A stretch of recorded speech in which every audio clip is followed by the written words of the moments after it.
দর্শক দেখতে পাচ্ছেন হাঁড়ির গা থেকে কিন্তু এখন বুঝবুড়ি কাটছে। তার মানে আমাদের চুলায় রান্না কিন্তু শেষ। এখানে টকবক করে ফুটে উঠেছে, এখানে অনেকটা পানি আছে, আমরা এভাবে নেড়ে দেবো।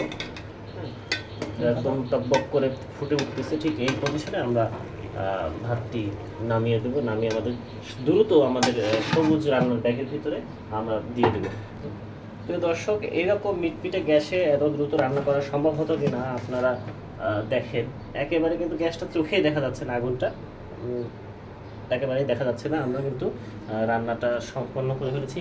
বাকি রান্নাটা সবুজ রান্নার ব্যাগের ভিতরে সম্পূর্ণ হবে। এখন রাঁধুনিকে আর কোনো পরিশ্রম করতে হবে না, এটা নিয়ে কোনো চিন্তাই করতে হবে না। জাস্ট ব্যাগটা ধরে এই যে ফিতাটা দুই দিক থেকে টেনে দিতে হবে। খুবই দ্রুততার সাথে কিন্তু এই কাজটি করতে হবে, নাহলে তাপ কিন্তু নষ্ট হয়ে যাবে।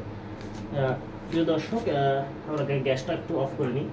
হ্যাঁ, এই যে এর গায়ে কিন্তু কোনো তাপ আপনার হাতে দেখবেন দেখা যাচ্ছে কিনা, কোনো তাপ কিন্তু নেই। ফলে এইটা সেফ এবং এর তাপটা বাইরে বের হচ্ছে না, এটা পুরোটাই কাজে রাখছে। পৃথিবীতে কোনো গরম তৈরি হচ্ছে না এই যতক্ষণ আপনার বাকি রান্না সম্পন্ন।